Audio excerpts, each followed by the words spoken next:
issues and how those overlap with economic issues. Next, please.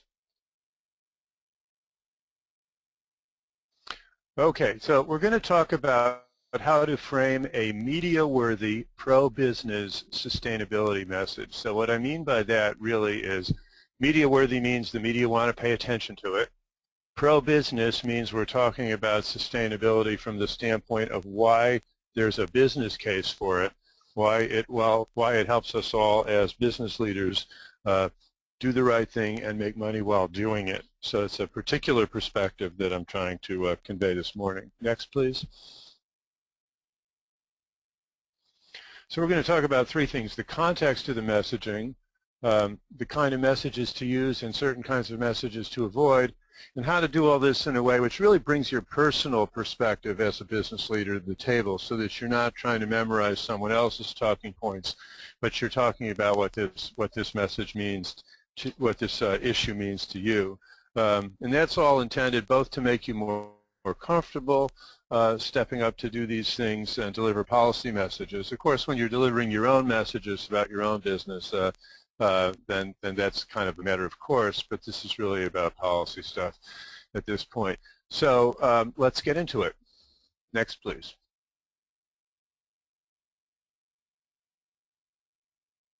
Keep going till you see the...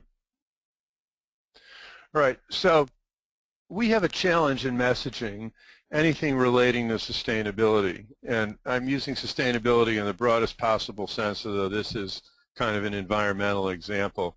So the media sees this as a debate between different camps, and so on one side they see a bunch of environmental organizations, and on the other side they see a bunch of business organizations, and it's all too easy for them to net out the dueling arguments made by both sides and say, well, you know, climate change is really about jobs versus polar bears. And when that kind of framing takes hold, basically we lose, because the general sense of the public is jobs are more important than polar bears. Next.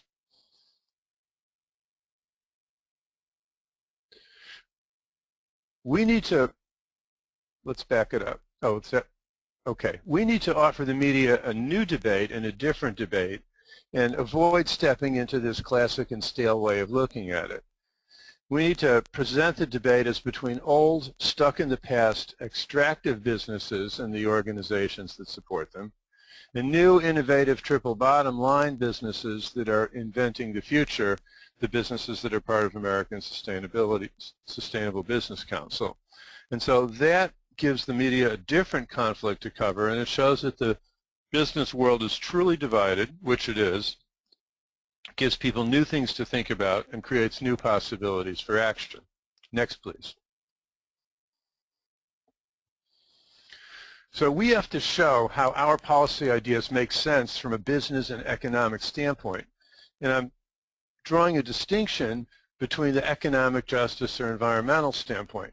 That's really important too, but there are a lot of other groups that are carrying that message. So we want to talk about how sustainability ideas do all the things here, and I'm not going to go through them all, but do things like promote innovation, create more jobs, make the U.S. more competitive, make the economy more dynamic, ensure transparency to help the market work better, and so on and so forth. So these are all things these are all ideas that link sustainability to the health of the economy and to the health of businesses that are innovating in the economy. Next, please.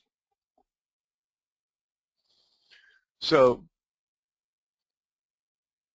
here's an example.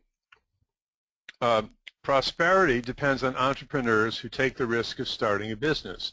That's not helped when our brightest youth start their careers under crushing student debt. So we're talking about, obviously, the sustainability of how we finance higher education, but we're talking about it primarily, and we're leading with the kind of business-friendly frame for the discussion. And then the next one, markets work when consumers are free to choose, but the choice must be an informed one. That's why the chemicals used in fracking must be disclosed so that consumers can decide what's going to be in their water. Again, we lead with business argumentation, business framing. Next. it's important that we don't pigeonhole sustainable as green, because that leads us to be seen narrowly as an environmental organization and leads people to think the issues are more narrow than they are. So we want to present the idea that a sustainable economy is one that provides broad and enduring prosperity. And by broad we mean everyone participates, not just the people who are born on third base. And enduring, it means built to last, not just for the next quarter, but for generations to come. And so if we do it this way, we encompass both social justice and environmental considerations within the notion of sustainability, and we do it without denigrating the profit motive and prosperity of the conventional financial kind. All of this is consistent with the UN's definition of sustainability, which is really beautiful in its simplicity. It says the sustainable economy is one that meets the needs of the present generation without compromising the ability of future generations to meet their own needs in turn. And that's the spirit we want to keep in mind whenever we talk about sustainability. Next.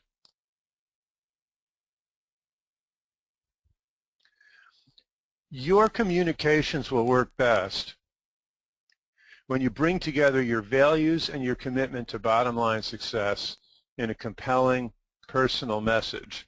In other words, you're talking about these sustainability issues not just as a person who's concerned about the world, but in a way that links the issue to the way you run your business. That makes you more confident, and that makes you more persuasive and compelling when you're in front of a camera or in front of a microphone. So, for example, I've run my business for 15 years. We've raised our starting wages 4 times since we started. Every time we did, we found we could attract better people and retain them longer. Now, obviously, that's an argument for raising the minimum wage, but you're not trying to cite statistics about job growth and poverty and so forth. Let other people do that. You're basically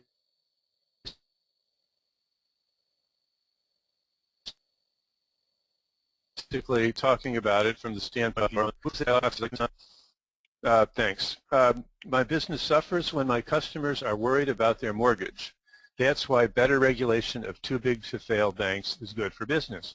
So here's a pro-regulatory statement that ties a policy issue to the question of consumers and demand and what they do to my own business.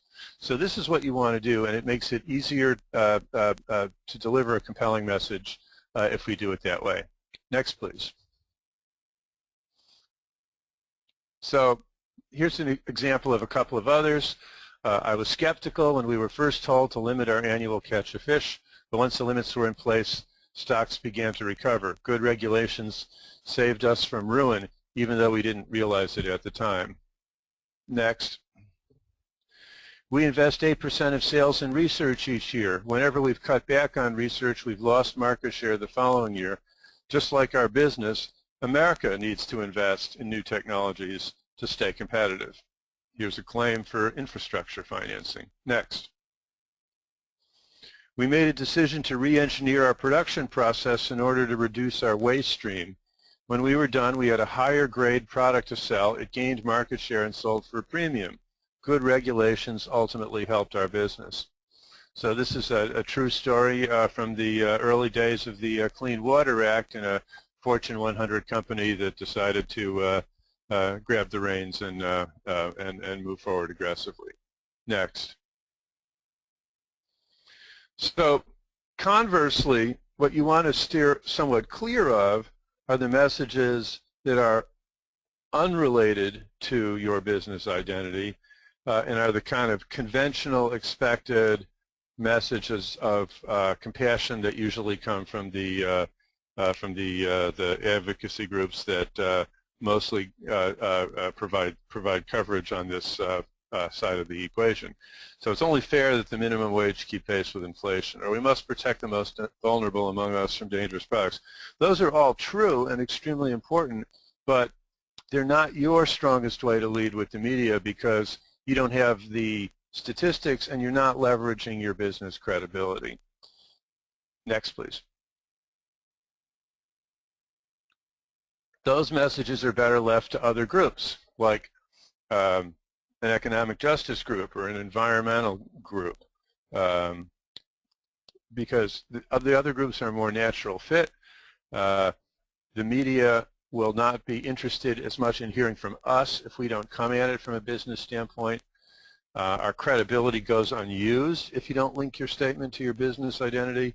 And in the extreme, our credibility can get undermined if people think that we're just kind of like AstroTurf for Greenpeace, for example. We're not as powerful. We won't get as much respect. We won't get as much done. We won't have as much impact if we sound like we're parroting these other groups. Next.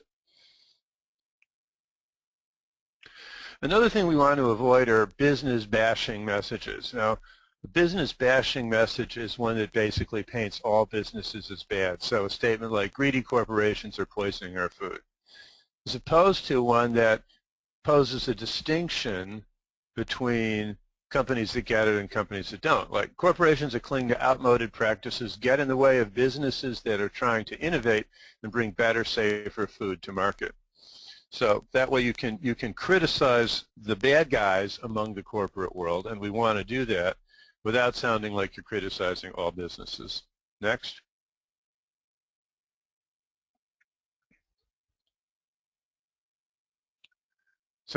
So here are the essential takeaways, just to recapitulate from this part of the presentation, and then we'll open it up to questions before going to Bob's part. We want to encourage the media to cover a different fight than they are covering today, the fight between new innovative businesses that get it and old extractive businesses that are clinging to destructive ways of operating. We encourage you to leverage your personal credibility as a business leader and not try and be a policy expert, which you're not. It's only a way to invite the media to trip you up. We want to emphasize business messages and business-friendly messages. As the examples show, it's more than possible to propose bold policies with a business-friendly message. And don't lead with the compassion messages that are best communicated by other groups. And finally, in everything we do, we want to show the media that business success and a commitment to sustainability, broadly defined, go hand in hand, and they are not at all in conflict.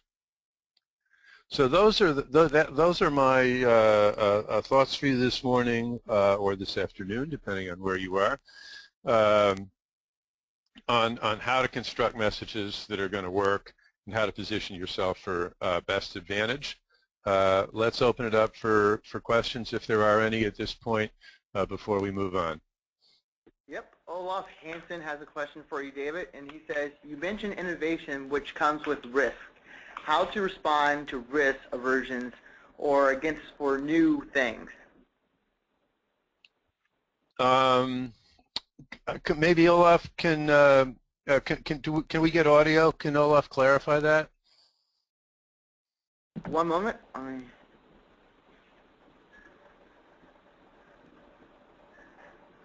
Well, I'll start in while you're working on it. Olaf, try to speak now. Okay, go. Innovation. Go ahead, I hear you. Hello? Yeah, go ahead. Innovation comes with new ideas which come with risks, and I wanted to find out how you respond to the aversion of dealing with that risk to kind of lower the innovative business ideas in sustainability fields so that you can deal with kind of the perception that these new ideas are untested and we're venturing into new fields that maybe produce unknown results. Well, we almost never get that kind of challenge from the media because the media thrives on introducing new stuff. That's why it's called news. And they have perhaps a excessive interest and faith in things that are new and different, and they love to feature that in the stories they write. But if I were challenged on that, I would be inclined to talk about how everything has risk in the world, and the things that we're doing now have risk. So there is no standing still there is no escaping risk. For example, if we make a heavy commitment to new forms of fuel, that's a risk. But if we don't make a heavy commitment to new forms of fuel, there's another risk in terms of climate and sea levels and drought and fish stocks and so forth. What we know is that we can't stand still, and we can't let the risks and costs of the practices of the past overtake us. Okay, thank you. And we have one question from Stephen Askin, and you're unmuted now. Thank you very much. Let me begin by thanking you for such a great presentation. I really appreciate it. The question that I have is, now that you've done such a good job of helping us sort of position what it is we're going to say, do you have any recommendations, or will you be covering it later in the presentation, how we should go about getting media attention, how we can be most effective? Well, Bob's going to talk about that, and we're building a machine to create those opportunities for you. And so that'll be the last part of the presentation this morning, is how to work with us to get opportunities to engage and put yourself out there. Yeah, perfect. Thank you very much. And let me just add one more thought to that, which is that what we're going to be covering is mostly how we operate. So, you know, when we uncover opportunities or opportunities come to us, how we pass them along and how we work with you. But obviously things may come over your transom, or you may want to go out and do your own work. And one of the questions I'll be asking everyone to get back to me about is, what more do you want to learn after today? So if that's something that's important for you to learn about after today, we certainly could put together a different session that would be more focused on that. Well, and this is Steve, one more comment. One of the things that I'm taking away from this, at least where it's stimulating my thinking, is that the messaging isn't just when we do PR dealing with the media. Frankly, I'm going to go back and look at my website and look at all my marketing materials and other things, how we're training our sales reps to make sure that they're building this into their thinking, whether they're dealing with the media or dealing with customers and clients or just their friends and neighbors. So, yeah, I find your suggestions really valuable, and I appreciate it. Great. Well, thank you for the feedback. Amen. And we have a question from Jason. Any thoughts on use of red words? For instance, you mentioned regulation, which generally have negative connotation, whereas control or better management systems might sound better. Yeah, on an issue-by-issue basis, we often find that's true, and when we're prepping people, we'll give them that kind of guidance. For example, now there's a group called Sensible Safeguards that I think has come up with that's great, which their name is an example of great terminology for talking about regulations. So in general, you do want to use the words that are going to take the listener's thinking in the desired direction. But there can be exceptions when you're talking to an audience that you know is hostile. Sometimes it helps to embrace the proposition in language that is going to resonate with them as a way of getting the conversation started. And an example of that is in the marriage equality movement, the phrase freedom to marry, which was introduced into the movement about a decade ago and was extremely successful, was powerful because it took the language of the right, which is about freedom and personal liberty, and applied it to an issue of the left, whereas the previous language was all about civil rights and fairness and, you know, let's make the government prevent people from being bad to other people. That language was a complete disaster in terms of broadening the support for same-sex marriage. So it's a balance between picking the language that we like intuitively and picking the language that we know is going to resonate with whatever target audience we're addressing. And we get into that on a case-by-case basis as we set up for any given round of media work. Yeah, I just to add one more example of that. Sometimes it can be kind of subtle also. If you say environmental protection, that means one thing. If you say environmental stewardship, that means something else. And we're talking about to different audiences. So stewardship being a powerful word with a lot of communities of faith. Of faith, exactly, on the right. Or the left, but yeah. Other questions? Nope, that's all the questions we have so far. All right. So then we'll segue into to the section on sort of process. And let's see the next slide. So what we're going to cover now is sort of some insider tips, general kinds of things to pay attention to. We will definitely leave time for questions so that if you have burning issues, we can try to address them here. And again, I'm really interested in hearing from you after this about sort of what's next in your mind. What do you want to hear next about? So this next section, some of this material is courtesy of our friend Monica Rowe, who is the PR person for Eileen Fisher, and has been a good friend and supporter of ours and the work that we're doing. So I just want to give her a shout out. Next slide. So it's very helpful to get clear about the details of what you're going to be up to. Even before you decide whether you're going to do an interview, again, some opportunities may come over the transom, or you may go out and look for opportunities. When we bring you an opportunity, we will know most of the answers to these questions when we bring it to you. But if you're doing something on your own, it really is helpful to get really clear about all of these. And especially if this is something that's coming over the transom, if you're getting a request directly from a reporter, the why question at the bottom, you don't have to say yes to every opportunity that comes across your desk or your wherever you work.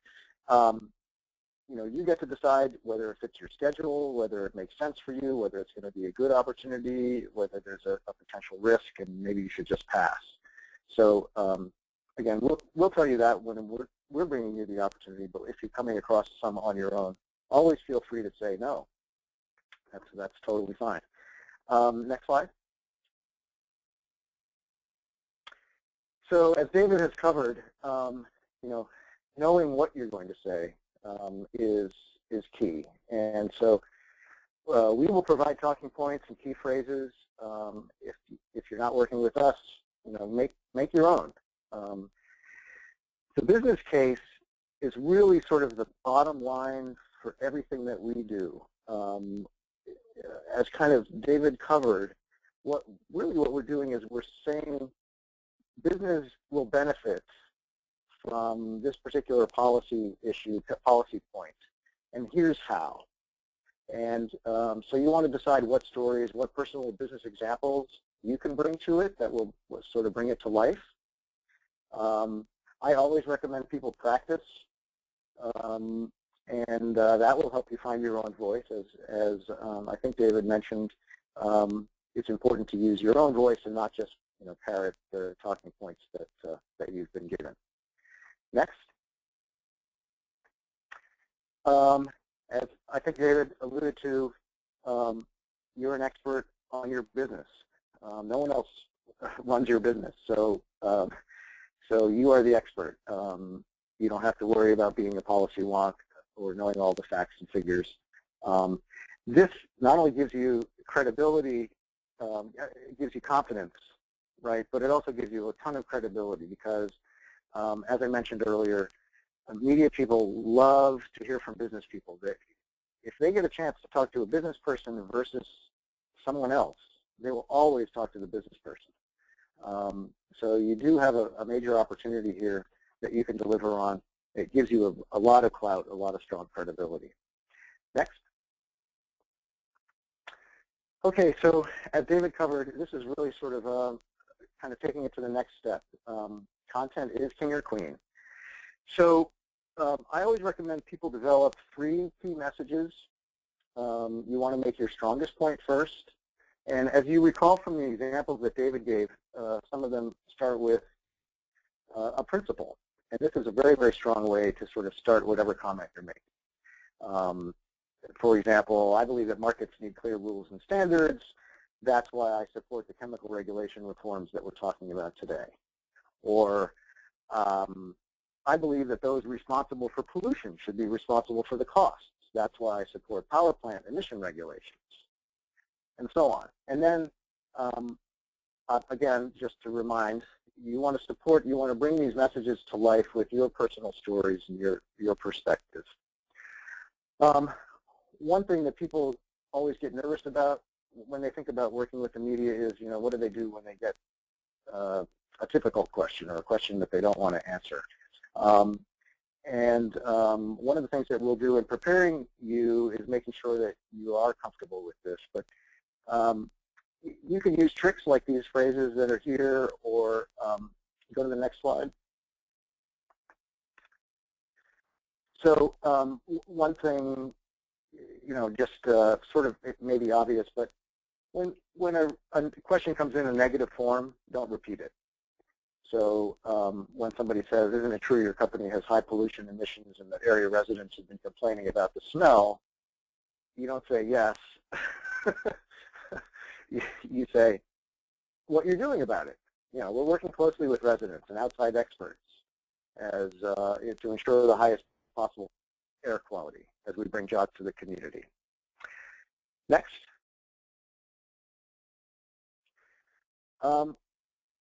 Three kind of B things to think about in preparing or actually in an interview. Body language and eye contact are both super important. You know that if you do any sales work, but also it's really useful to have those, to pay attention to those things here when you're working with the media. Taking a deep breath can help you relax if you're feeling anxious, so that's a good tip to remember.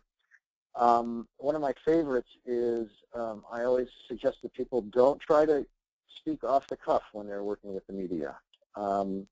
Everything is on the record, everything could get quoted, so you want to be really careful about what you say and not talk without thinking. So if you're not prepared, take some time, buy some time, ask them to repeat the question, ask them to clarify the question. One of the things to remember in an interview is that you do this trick of making it look like the person doing the interview is in charge, but in fact, you have to be in charge of all of your material, everything that you say. So you are in charge of your agenda, they're in charge of their agenda. They don't get to control the interview. You just have to kind of make it look like they're controlling the interview. Next. So some things to do, some are obvious. Tough questions, people tend to go on and on when they're uncomfortable with a question. So practice being comfortable with silence. Say what you have to say, keep it short, and then be quiet. Let them ask a follow-up question if they want to, or they can change the subject if they are confident that you're done talking.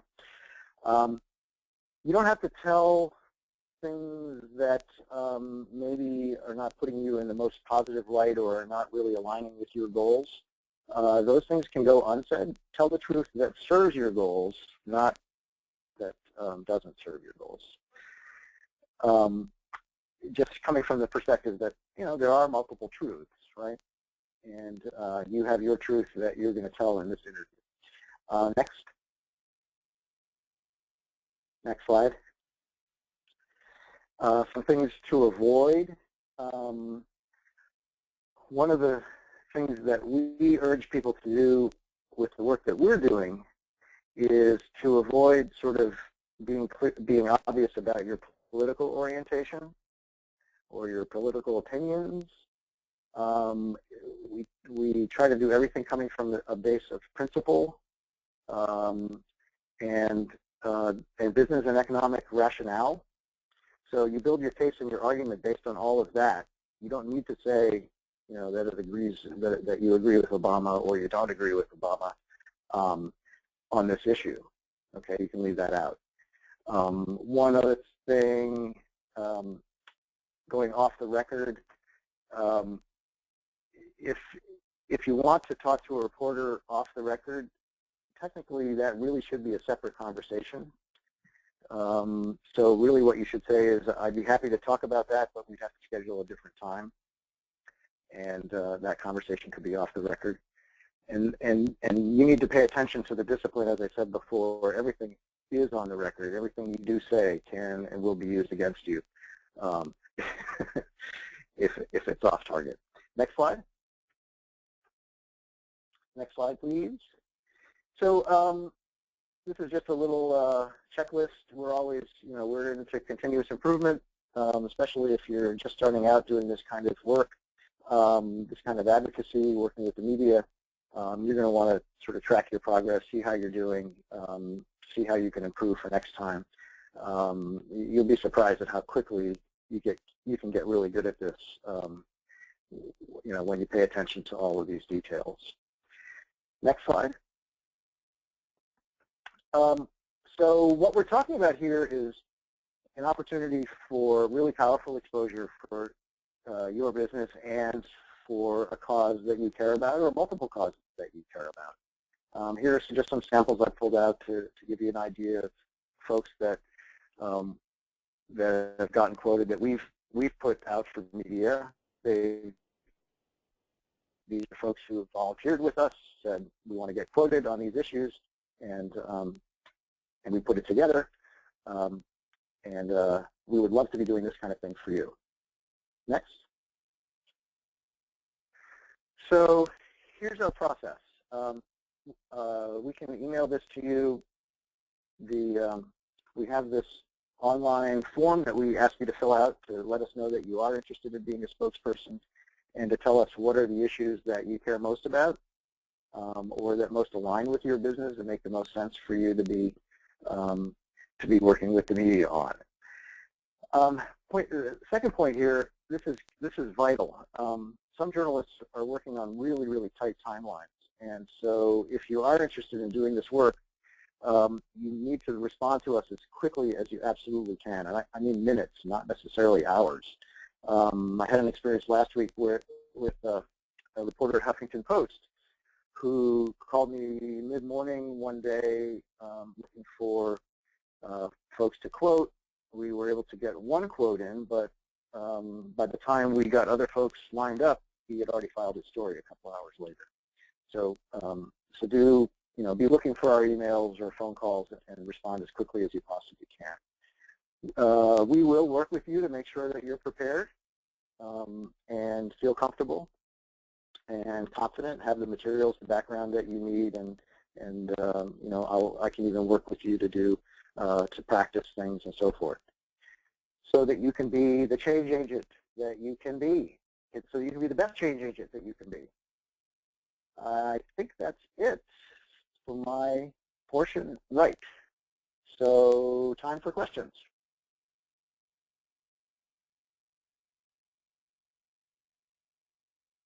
Are there any questions? Yep. As a generally engaged person, I look for details and answers to make sure people aren't smoke and mirrors or greenwashing. It shows genuineness. Why is this bad to provide detailed answers? No, it's not. Yeah, so that's a really good point.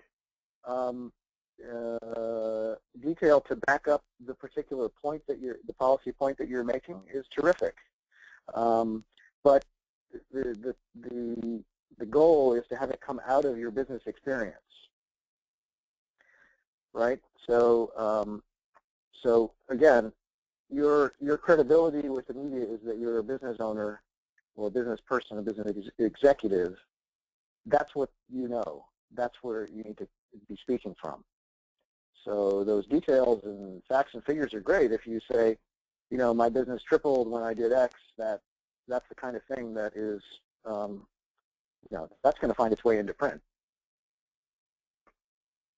Okay. Next question is, along with sensiblesafeguards.org, do you have a resource of Red List? Of Red List? I'm assuming it's red list words and things. I'm sorry, I don't. Do we know who asked that question? Maybe, or do you understand the question? I'd love to get some clarification on that. Okay, I'm going to try to pull Olaf off of mute and see if he can follow up. Hey, Olaf. Sorry, we're asking you to clarify your questions, but they're good, so it's worth it. Oh, okay, Olaf, you should be able to speak now.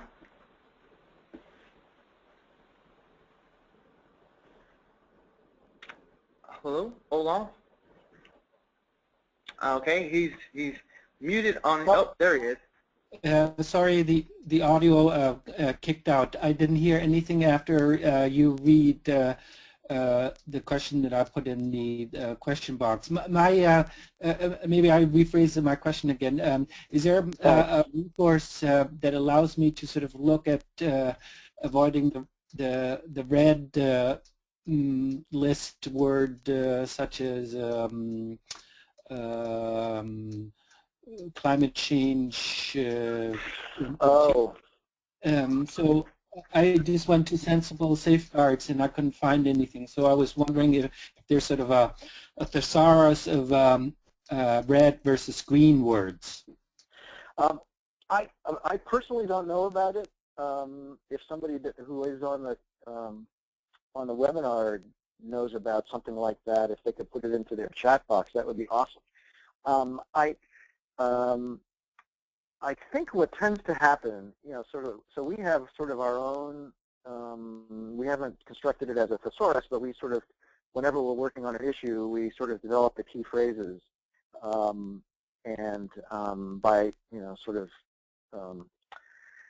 in the same process, we come up with a list of words that we don't want to use. But I'm not aware of anyone that sort of compiled lists of those, to cover a range of issues. The trick has always been, I did want to say one thing about this whole issue, this framing, the stuff that David is so good on. You look in his biography, you can see that he worked with George Lakoff at the Rockridge Institute.